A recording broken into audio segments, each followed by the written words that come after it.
Assalamualaikum warahmatullahi wabarakatuh. Alhamdulillah pada kesempatan kali ini saya dan teman-teman dari kelompok saya ya, dari kelompok 4 bisa menyampaikan materi pada mata kuliah jaringan komputer ini. Pada kesempatan kali ini saya dan teman-teman ingin menyampaikan materi tentang protokol jaringan komputer. Nah, kelompok saya itu ada 3 orang ya. Yang pertama saya Alvin Muhammad Ahdan 1906145. Kemudian ada Reza Heldi Harfiana 1906070. Kemudian ada Hilda Putri Ardariska 1906129. Nah, sebelum ke slide selanjutnya, sebelum ke materi, sebelum masuk kepada materi yang intinya, marilah ucapkan Bismillahirrahmanirrahim. Semoga dengan membacakan Bismillah, materi yang saya sampaikan ini bisa bermanfaat ya nanti ke depannya, dan semoga apa yang bisa saya sampaikan ini bisa menjadi bisa digunakan ya nanti ke depannya. Ya, saya lanjut aja ya ke slide selanjutnya. Ya, kali ini masuk kepada materi tentang protokol jaringan komputer. Nah, di sini saya membacakan dulu pengertiannya ya. Protokol jaringan komputer adalah aturan yang ada dalam sebuah jaringan komputer yang harus ditaati oleh pihak pengirim dan penerima agar dapat saling berkomunikasi dan bertukar informasi meskipun memiliki sistem yang berbeda. Nah, dalam sejarahnya ya, di awal kemunculannya pada awal tahun 70-an, protokol hanya dipakai untuk menghubungkan beberapa node saja ya pada awal-awalnya. Nah, baru masuk awal 90-an saat internet tumbuh dengan pesat di seluruh dunia, berbagai jenis protokol mulai bermunculan ya. Nah, pada awal tahun 90-an protokol itu di seluruh dunia baru bermunculan itu. Namun dengan banyaknya jenis protokol tersebut malah menimbulkan sebuah masalah, yaitu dengan ketidakcocokan dari jenis protokol buatan pabrik tertentu dengan jenis lainnya, sehingga tidak bisa saling berkomunikasi. Ya, meskipun internet berkembang pesat ya, dan pada saat itu protokol bermunculan, tetapi malah menimbulkan masalah gitu ya. Kemudian International Standard Organization atau disingkat ISO membuat standarisasi protokol yang kini dikenal dengan nama Open System Interconnection atau disingkat OSI. Namun karena model OSI adalah sebagai konsep dasar dan preferensi teori cara bekerja sebuah protokol, TCP atau IP pun akhirnya dipakai sebagai standar yang terima secara umum karena penggunaannya yang semakin berkembang. Selanjutnya standarisasi protokol. Nah, di sini ada beberapa perusahaan ya yang berperan dalam usaha komunikasi. Yang pertama, Electronic Industry Association atau disingkat EAI. Yang kedua, Commit Consultative International, The Telegraph at Telephone atau disingkat CCITT. Yang ketiga ada ISO ya, ISO. Yang keempat ada ANSI. Yang selanjutnya ada IE3. Nah, kemudian di sini juga ada alasan ya kenapa diperlukan standarisasi dalam komunikasi data pada suatu jaringan komputer. Yang pertama, standarisasi memberikan jaringan kepada produsen hardware dan software bahwa produknya akan banyak digunakan oleh pemakai. Dengan kata lain, potensi pasar menjadi lebih besar.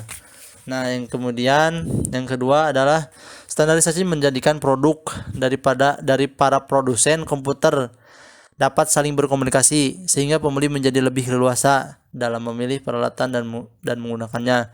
Kemudian dengan standarisasi maka produsen tidak dapat melakukan monopoli pasar sehingga harga produk menjadi lebih murah karena terjadi persaingan sehat antar para produsen dalam menjual produknya.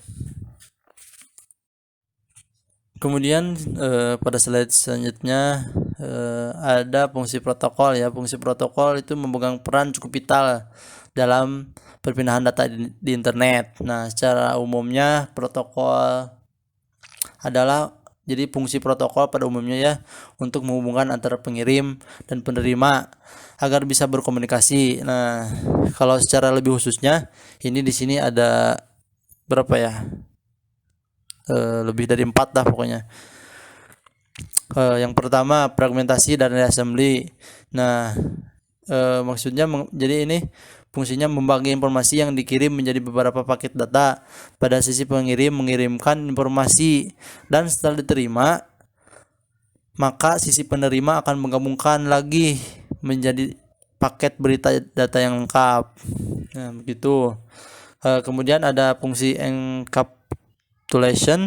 Jadi fungsi ini adalah melengkapi berita yang dikirimkan dengan address, kode-kode koreksi gitu.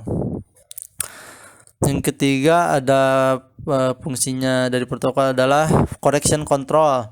Nah, kalau ini adalah membangun hubungan komunikasi dari transmitter dan receiver begitu. Kemudian ada flow control. Nah, kalau fungsi ini untuk mengatur perjalanan data. Jadi perjalanan data dari transmitter ke receiver. Nah, gitu. Nah, kemudian ya ada 2 lagi ya fungsi dari protokol itu ya. Yang kelima ada error control. Nah, fungsi ini untuk mengontrol terjadinya kesalahan yang terjadi pada waktu data dikirimkannya. Apabila ada kesalahan, nah di sini ada protokol ya yang gunanya jadi mendeteksi lah, mengontrol gitu ada kesalahan atau tidak begitu. Kemudian yang keenam ada transmission service. Nah, fungsi ini memberi pelayanan komunikasi. Jadi memberikan pelayanan komunikasi khususnya yang berkaitan dengan prioritas dan keamanan serta perlindungan data. Nah, jadi gimana ya? Jadi kalau fungsi ini mah memberi pelayanan komunikasi gitu. Nah, kalau khususnya transmission ini, nah protokol ini jadi fungsinya kalau ada keamanan, tentang perlindungan data. Nah, jadi fungsinya di sini begitu. Nah, kemudian sudah itu ada jenis-jenis protokol ya. Yang pertama itu ada TCP/IP. Nah, TCP/IP ini adalah Transmission Control Protocol yang Internet Protocol. Merupakan standar dari komunikasi data yang dipakai oleh komunitas internet. Nah, protokol ini berupa kumpulan protokol ya. TCP/IP ini berupa kumpulan protokol. Jadi protokol ini tidak bisa berdiri sendiri begitu. Jadi harus banyak protokol gitu. Jadi tidak satu protokol saja gitu. Jadi banyak atau kumpulan-kumpulan protokol. Nah, protokol ini paling banyak digunakan ya pada saat sekarang ini. Kemudian pada TCP/IP terdapat protokol sub yang menangani masalah komunikasi antar komputer. Nah, TCP/IP diimplementasikan arsitektur berlapis yang terdiri dari 4 lapis. Yang pertama application layer, yang kedua transport layer, yang ketiga internet layer, yang keempat network access layer. Nah, network access saya jelaskan dari bawah ya. Network access layer, network access layer. Nah, lapisan ini mengatur penyaluran data frame data pada media fisik yang digunakan secara handal. Nah, lapisan ini biasanya memberikan servis untuk deteksi dan koreksi kesalahan dari data yang ditransmisikan ya. Jadi memberikan servis untuk deteksi kesalahan yang ditransmisikan. Yang kedua, yang dua dari bawah ya. Saya ngejelaskannya dari bawah ya. Internet layer. Nah, internet layer mendefinisikan bagaimana hubungan dapat terjadi antar dua pihak yang berbeda pada jaringan yang berbeda seperti network layer pada OSI begitu. Nah, lapisan ini juga memiliki peran penting terutama dalam mewujudkan internet networking yang meliputi wilayah luas. Nah, beberapa tugas penting lapisan ini adalah addressing dan routing. Yang pertama addressing. Yang addressing itu yakni melengkapi setiap datagram dengan alamat internet dari tujuan. Alamat pada protokol inilah yang dikenal dengan internet protokol address atau disingkat dengan IP address ya. Karena pengalamatan addressing pada jaringan TCP/IP pada level ini begitu, maka jaringan TCP/IP independen dari jenis media dan komputer yang digunakan begitu. Kemudian tugas penting dari lapisan ini adalah routing ya, kalau ditulisnya routing, yakni menentukan kemana datagram akan dikirim agar mencapai tujuan yang diinginkan begitu. Kemudian ada transport layer ya, transport layer kedua dari atas. Ini mendefinisikan cara-cara untuk melakukan pengiriman data antar end-to-end host secara handal. Lapisan ini menjamin bahwa informasi yang diterima pada sisi penerima adalah sama dengan informasi yang dikirimkan pada pengirim begitu. Nah, lapisan ini juga memiliki beberapa fungsi penting ya. Fungsi penting yang pertama ada flow control. Jadi pengiriman data yang telah dipecah menjadi paket-paket tersebut harus diatur sedemikian rupa agar pengirim tidak sampai mengirimkan data dengan kecepatan yang melebihi kemampuan penerima begitu. Yang kedua adalah error detection. Jadi pengirim dan penerima juga melengkapi data dengan sejumlah informasi yang bisa digunakan untuk memeriksa data yang dikirimkan dengan bebas dari kesalahan begitu. Nah, yang terakhir ada application layer, yakni ini merupakan lapisan terakhir ya dalam arsitektur TCP/IP yang berfungsi mendefinisikan aplikasi yang dijalankan pada jaringan. Nah, karena itu terdapat banyak protokol pada lapisan ini sesuai dengan banyaknya aplikasi TCP/IP yang dapat dijalankan begitu.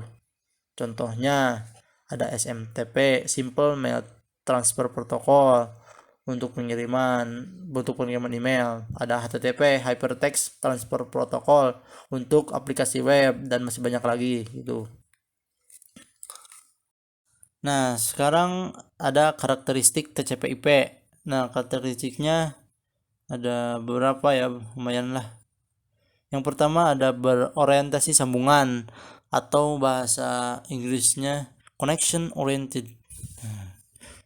Sebelum data dapat ditransmisikan antar dua host, dua proses yang berjalan pada lapisan aplikasi harus melakukan negosiasi untuk membuat sesi koneksi terlebih dahulu. Nah, koneksi TCP ditutup dengan menggunakan proses terminasi koneksi TCP begitu, atau bahasa Inggrisnya TCP connection termination begitu. Kemudian yang kedua ada full duplex. Untuk setiap host TCP koneksi yang terjadi antara dua host terdiri atas dua buah jalur maksudnya. Ada yakni jalur keluar dan jalur masuk. Dengan menggunakan teknologi lapisan yang lebih rendah yang mendukung full duplex, maka data dapat secara simultan diterima dan dikirim. Header TCP berisi nomor urut ya dari data yang ditransmisikan dan sebuah acknowledgement dari data yang masuk. Kemudian ada karakteristik yang ketiga, dapat diandalkan atau reliable. Itu ya pokoknya.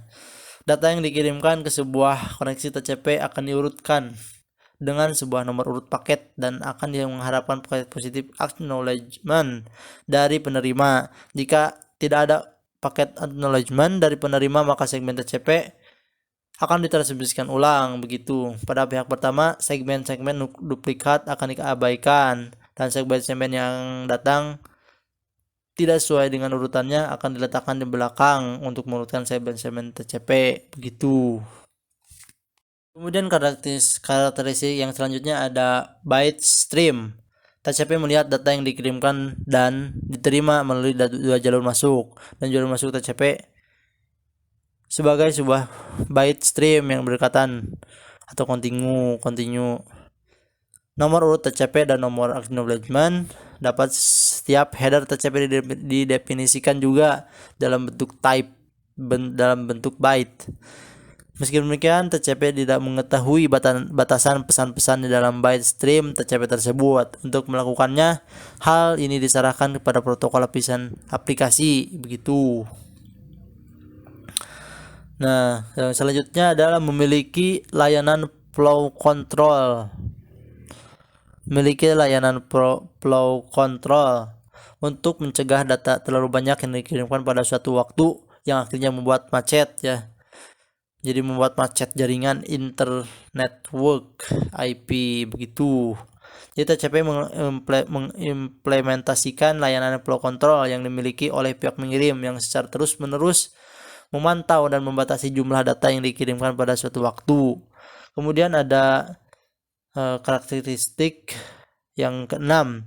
Jadi melakukan segmentasi terhadap data yang datang dari lapisan aplikasi dalam DARPA reference model begitu.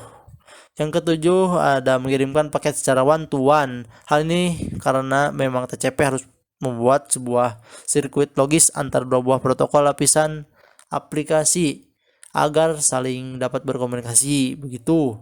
TCP tidak menjadikan layanan pengiriman data secara one to many. TCP umumnya digunakan ketika protokol lapisan aplikasi membutuhkan layanan transfer data yang bersifat andal, yang layanan tersebut tidak memiliki oleh protokol lapisan aplikasi tersebut. Nah, contohnya dari aplikasi yang menggunakan TCP adalah HTTP dan FTP begitu. Nah, kalau untuk dari saya materinya seperti itu saja. Dan untuk materi selanjutnya akan dilanjutkan oleh Saudara Reza Hervianang. Kepadanya saya persilahkan. Terima kasih kepada teman saya Alvin yang telah memaparkan materinya, dan selanjutnya saya akan melanjutkan materi selanjutnya. Segmen TCP. Segmen-segmen TCP akan dikirimkan sebagai datagram IP atau datagram merupakan satuan protokol data unit pada lapisan interwalk. Sebuah segmen TCP terdiri atas sebuah hardware dan segmen data atau file load yang dienkapsulasi dengan menggunakan header IP dari protokol IP. Sebuah segmen dapat berukuran hingga 65.495 byte. 216 ukuran header IP terkecil. 20 byte ukuran header TCP terkecil. 20 byte data IP tersebut akan dienkapsulasi lagi dengan menggunakan header protokol network interface. Lapisan pertama dalam DARPA reference model menjadi prime lapisan network interface. Gambar berikut mengilustrasikan data yang dikirimkan ke sebuah host. Di dalam header IP dari sebuah segmen TCP, file source IP address diatur menjadi alamat unicast dari sebuah antarmuka host yang mengirimkan segmen TCP yang bersangkutan. Sementara itu, file destination IP address juga akan diatur menjadi alamat unicast dari sebuah antarmuka host tertentu yang dituju. Hal ini dikarenakan protokol TCP hanya mendukung transmisi one to one. Ukuran dari header TCP adalah bervariasi, yang terdiri atas beberapa file yang ditujukan dalam gambar berikut. Ukuran TCP header paling kecil ketika tidak ada tambahan opsi TCP adalah 20 byte. Di dalam segmen TCP ada source port, mengindikasikan sumber protokol lapisan aplikasi yang mengirimkan segmen TCP yang bersangkutan. Gabungan antara file source IP address dalam IP dan file source port dalam file header TCP disebut juga sebagai source get sumber, yang berarti sebuah alamat global dari mana segmen dikirimkan. Destination port mengindikasikan tujuan protokol lapisan aplikasi yang menerima segmen TCP yang bersangkutan. Gabungan antara file destination IP address dalam header IP dan file destination port dalam file header TCP disebut juga sebagai source tujuan, yang berarti sebuah alamat global kemana segmen akan dikirimkan. Sekuensi nomor mengindikasikan nomor urut dalam oktet pertama dari data di dalam sebuah segmen TCP yang hendak dikirimkan. File ini harus selalu diset meskipun tidak ada data atau file load dalam segmen ketika melalui sebuah sesi koneksi TCP. Segmen dengan file SYN atau synchronization diset ke nilai 1. File ini akan berisi nilai initial sequence nomor atau ISN. Hal ini berarti oktet pertama dalam aliran byte atau byte stream dalam koneksi adalah ISN plus 1. Acknowledgement number mengindikasikan nomor urut dari oktet selanjutnya dalam aliran byte yang diharapkan untuk diterima oleh pengirim dari si penerima pada pengirim selanjutnya. Acknowledgement number sangat dipentingkan bagi segmen-segmen TCP dengan flag ACT diset ke nilai 1. Data offset mengindikasikan di mana data dalam segmen TCP dimulai.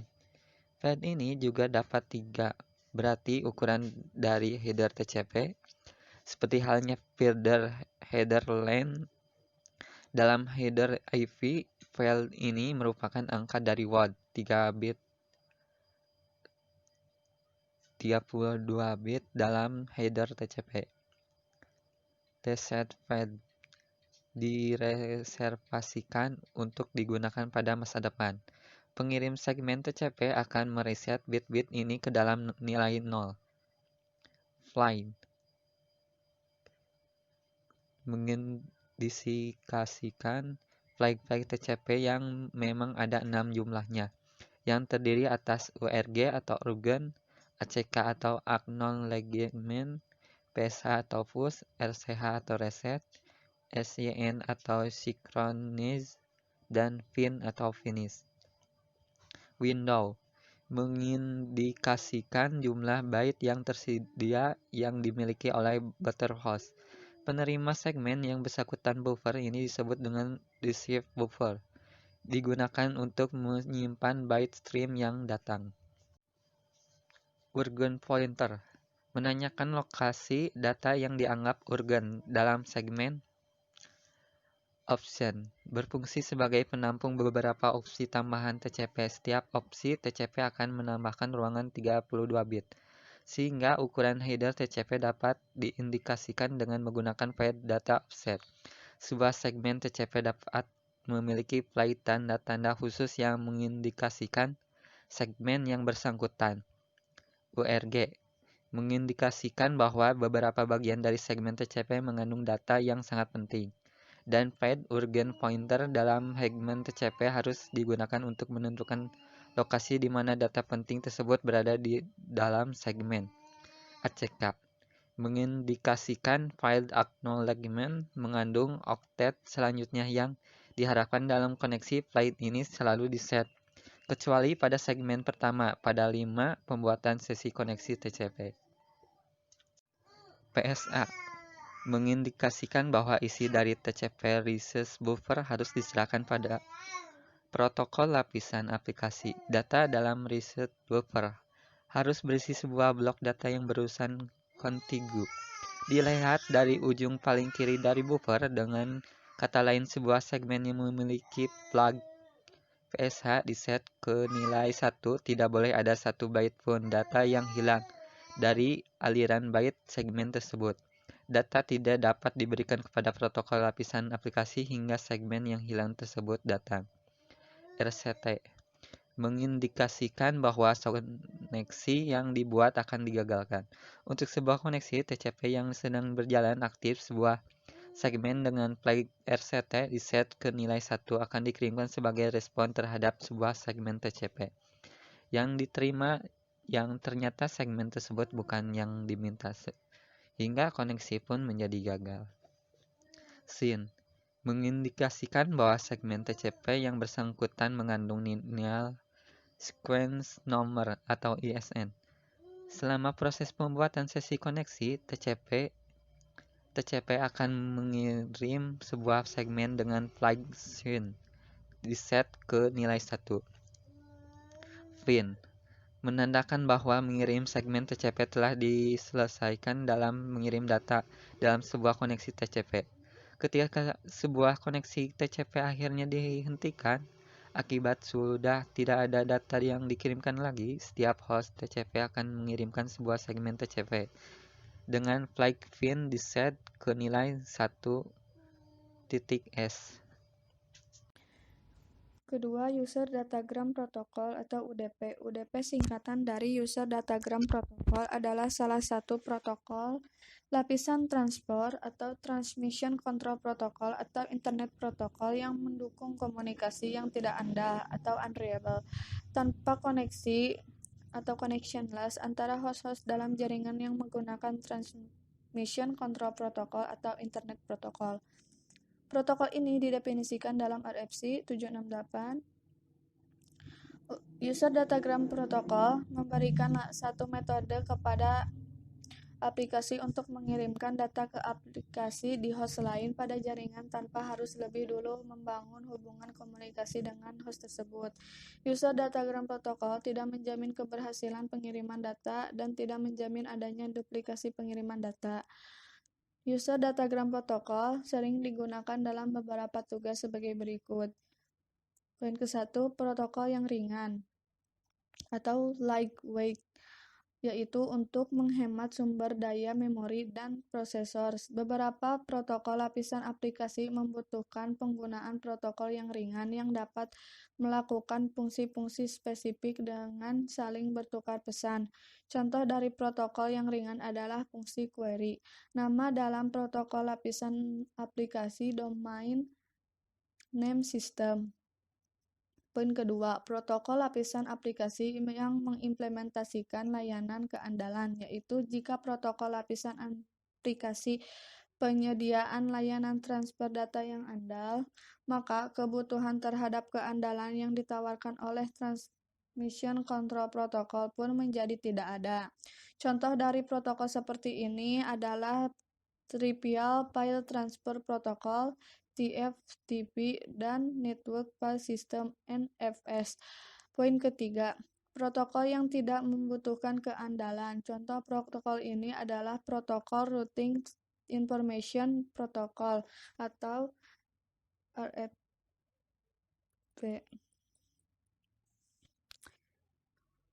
atau RIP. Poin keempat, Transmission Broadcast. Karena User Datagram Protocol merupakan protokol yang tidak perlu membuat koneksi terlebih dulu dengan sebuah host tertentu, maka transmisi broadcast pun dimungkinkan. Sebuah protokol lapisan aplikasi dapat mengirimkan paket data ke beberapa tujuan dengan menggunakan alat multicast atau broadcast. Hal ini kontras dengan protokol Transmission Control Protocol yang hanya dapat mengirimkan transmisi one-to-one. Contoh query nama dalam protokol NetBIOS Name Service. User Datagram Protocol juga memiliki karakteristik berikut. 1. Connectionless atau tanpa koneksi, yaitu pesan-pesan user datagram protokol akan dikirimkan tanpa harus dilakukan 7 proses negosiasi koneksi antara dua host yang hendak bertukar informasi. Poin kedua, unreliable, yaitu pesan-pesan user datagram protokol akan dikirimkan sebagai datagram tanpa adanya nomor urut atau pesan acknowledgement. Protokol lapisan aplikasi yang berjalan di atas user datagram protokol harus melakukan pemulihan terhadap pesan-pesan yang hilang selama transmisi. Umumnya, protokol lapisan aplikasi yang berjalan di atas user datagram protokol mengimplementasikan layanan, keandalan mereka masing-masing atau mengirim pesan secara periodik atau dengan menggunakan waktu yang telah didefinisikan. Poin ketiga, user datagram protokol menyediakan mekanisme untuk mengirim pesan-pesan ke sebuah protokol lapisan aplikasi atau proses tertentu di dalam sebuah host dalam jaringan yang menggunakan Transmission Control Protocol atau Internet Protocol. Header user datagram protokol berisi file search process identification dan destination process identification. Poin keempat, user datagram protokol menyediakan penghitungan checksum berukuran 16 bit terhadap keseluruhan pesan user datagram protokol. User datagram protokol juga tidak menyediakan layanan-layanan antar host berikut. Poin 1. User datagram protokol tidak menyediakan mekanisme penyanggaan atau buffering dari data yang masuk ataupun data yang keluar. Tugas buffering merupakan tugas yang harus diimplementasikan oleh protokol lapisan aplikasi yang berjalan di atas user datagram protokol.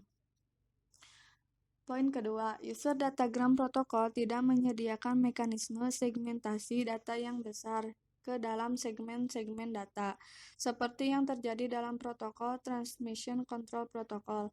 Karena itulah, protokol lapisan aplikasi yang berjalan di atas user datagram protokol harus mengirimkan data yang berukuran kecil atau tidak lebih besar dari nilai maksimum transfer unit MTU yang dimiliki oleh sebuah antarmuka di mana data tersebut dikirim. Karena jika ukuran paket data yang dikirim lebih besar dibandingkan nilai MTU, maka data yang dikirimkan bisa saja terpecah menjadi beberapa fragmen yang akhirnya tidak jadi terkirim dengan benar. Poin ketiga, user datagram protokol tidak menyediakan mekanisme flow control seperti yang dimiliki oleh pesan-pesan user datagram protokol. Header user datagram protokol diwujudkan sebagai sebuah header dengan 4 buah file system Transmisi broadcast. Karena UDP merupakan protokol yang tidak perlu membuat koneksi terlebih dahulu dengan sebuah host tertentu, maka transmisi broadcast pun dimungkinkan. Sebuah protokol lapisan aplikasi dapat mengirimkan paket data ke beberapa tujuan dengan menggunakan alimat multicast atau broadcast. Hal ini kontras dengan protokol TCP yang hanya dapat mengirimkan transmisi one-to-one. Contoh query nama dalam protokol NetBIOS Name Service. User datagram protokol memiliki karakteristik berikut. 1. Connectionless atau tanpa koneksi, yaitu pesan-pesan user datagram protokol akan dikirimkan tanpa harus dilakukan 7 proses negosiasi koneksi antara dua host yang hendak bertukar informasi. Kedua, unreliable atau tidak andal. Pesan-pesan user datagram protokol akan dikirimkan sebagai datagram tanpa adanya nomor urut atau pesan acknowledgement. Protokol lapisan aplikasi yang berjalan di atas user datagram protokol harus melakukan pemulihan terhadap pesan-pesan yang hilang selama transmisi.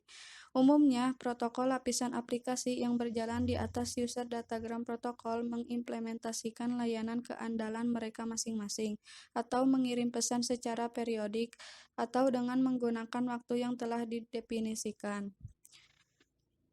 Kemudian, user datagram protokol menyediakan mekanisme untuk mengirim pesan-pesan ke sebuah protokol lapisan aplikasi atau proses tertentu di dalam sebuah host dalam jaringan yang menggunakan Transmission Control Protocol atau Internet Protocol.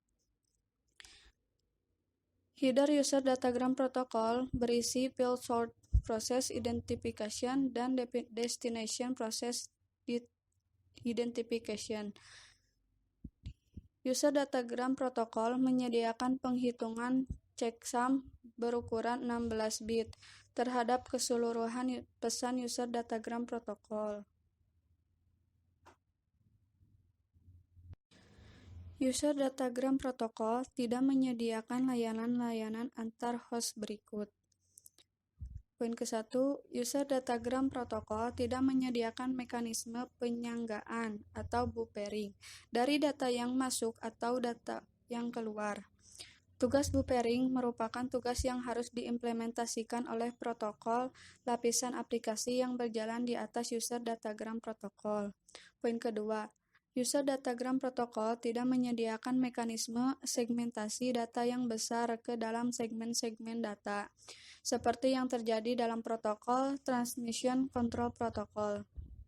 Karena itulah, protokol lapisan aplikasi yang berjalan di atas user datagram protokol harus mengirimkan data yang berukuran kecil, atau tidak lebih besar dari nilai maksimum transfer unit atau MTU yang dimiliki oleh sebuah antarmuka di mana data tersebut dikirim. Karena jika ukuran paket data yang dikirim lebih besar dibandingkan nilai maksimum transfer unit, paket data yang dikirimkan bisa saja terpecah menjadi beberapa fragmen yang akhirnya tidak jadi terkirim dengan benar. Poin ketiga, user datagram protokol tidak menyediakan mekanisme flow control, seperti yang dimiliki oleh pesan-pesan user datagram protokol. Slide berikutnya, pesan-pesan user datagram protokol. Header user datagram protokol diwujudkan sebagai sebuah header dengan 4 buah field memiliki ukuran yang tetap. Antara lain, poin pertama, source port atau port asal. Source port digunakan sebagai identitas pengiriman data, namun sebenarnya source port tidak mutlak diperlukan karena user datagram protokol tidak memerlukan jawaban. Port ini dalam memprogram jaringan disebut dengan soket. Poin kedua, destination port atau port tujuan. Destination port juga digunakan sebagai identitas pengiriman data. Nomor port ini adalah nomor yang dikenal oleh aplikasi di mesin remote yang juga dijadikan identitas layanan. Poin ketiga, length atau panjang data. Panjang data diperlukan aplikasi di remote host untuk memastikan kebenaran data transmisi dan untuk melakukan checking lapisan aplikasi terhadap validasi data. Yang keempat, checksum. Checksum adalah salah satu mekanisme user datagram protokol untuk mendeteksi error pada pengiriman data. Nomor 3, Domain Name System atau DNS, yaitu distribute database yang dipakai dalam pencarian nama komputer di dalam jaringan menggunakan Transmission Control Protocol atau Internet Protocol. Yang keempat, HTTPS. HTTPS bisa dilihat di browser pada saat mengakses halaman website yang menggunakan SSL. Yang kelima, SSH atau Secure Shell, protokol jaringan yang memungkinkan terjadinya pertukaran data antara dua komputer dengan aman. Keenam, Telnet atau Telecommunication Network. Telnet memiliki standarisasi sebagai IETF STD8 yang merupakan standar internet pertama kali. Yang ketujuh, OSI Layer. merupakan standar komunikasi yang diterapkan untuk jaringan komputer. Ketujuh lapisan OSI layer adalah sebagai berikut. Yang pertama, application layer, kedua, presentation layer, ketiga, session layer, keempat, transport layer, kelima, network layer, keenam, data link layer, ketujuh, physical layer. 8. ARP atau Address Resolution Protocol. Layer Internet Protocol bertugas untuk mengadakan mapping atau transformasi dari Internet Protocol Address ke Ethernet Address. Secara internal, Address Resolution Protocol melakukan resolusi address tersebut dan Address Resolution Protocol berhubungan langsung dengan data link layer. Address Resolution Protocol mengolah sebuah tabel yang berisi Internet Protocol Address dan Ethernet Address, dan tabel ini diisi setelah Address Resolution Protocol melakukan broadcast ke seluruh jaringan. 9. RARP Reverse Address Resolution Protocol. Reverse Address Resolution Protocol digunakan oleh komputer yang tidak mempunyai nomor internet protokol. Pada saat komputer dihidupkan, maka komputer melakukan broadcast ke seluruh jaringan untuk menanyakan apakah ada server yang dapat memberikan nomor internet protokol untuk komputer tersebut. Server yang dapat memberikan nomor internet protokol secara otomatis disebut DHCP atau Dynamic Host Configuration Protocol. Paket broadcast tersebut dikirim beserta dengan MAC address dari pengirim. Server Dynamic Host Configuration Protocol yang mendengar request tersebut akan menjawabnya dengan memberikan nomor internet protokol dan waktu pinjam atau last time. 10. ICMP. ICMP singkatan dari Internet Control Message Protocol. Internet Control Message Protocol diperlukan secara internal oleh Internet Protocol untuk memberikan informasi tentang error yang terjadi antara host. Beberapa laporan yang disampaikan oleh Internet Control Message Protocol antara lain: ke-1, destination unreachable host atau host or port. Kedua, network unreachable. Ketiga, time exceed. Keempat, parameter problem. Kelima, echo request dengan utilitas ping. 11. NetBIOS. NetBIOS dikembangkan oleh IBM. Fungsi protokol ini berkisar di atas 3 layer paling atas: session, presentation, dan application. Dalam model OSI, NetBIOS memberikan suatu interface standar bagi layer di bawahnya. NetBIOS juga dapat digunakan sebagai sebuah API atau Application Program Interface untuk pertukaran data. NetBIOS melayani 3 fungsi jaringan, yaitu: 1. Naming service digunakan untuk menyebarkan nama grup, user, dan komputer ke jaringan. Ia juga bertugas untuk memastikan agar tidak terjadi duplikasi nama. Kedua, datagram support. Penyediaan transmisi tanpa koneksi yang tidak menjamin suksesnya. Besarnya tidak lebih besar dari 512 byte. Metode datagram ini digunakan oleh naming service. Ketiga, session support. Memungkinkan transmisi di mana sebuah virtual circuit session diadakan sedemikian rupa sehingga pengiriman paket data dipantau dan dikendali. Kemudian yang berikutnya ada istilah penting di protokol. Yang pertama, sintak. Format data atau struktur data yang sudah diubah bentuknya menjadi kode. Kedua, semantik. Itu digunakan untuk mengetahui maksud dari informasi yang dikirim dan mengoreksi kesalahan yang terjadi dari informasi tadi. Ketiga, timing, yaitu digunakan untuk mengetahui kecepatan transmisi data. Kesimpulannya, hampir semua proses pertukaran informasi antar komputer melibatkan protokol. Hal inilah yang membuat protokol sebagai bagian yang penting untuk diketahui. Perkembangan bermacam-macamnya sistem informasi dan komunikasi saat ini tidak lepas dari peran perkembangan standar protokol. Protokol adalah aturan yang memudahkan untuk berinteraksi dengan sistem yang lain. Protokol membantu dalam proses pengiriman dan penerimaan data dalam proses komunikasi.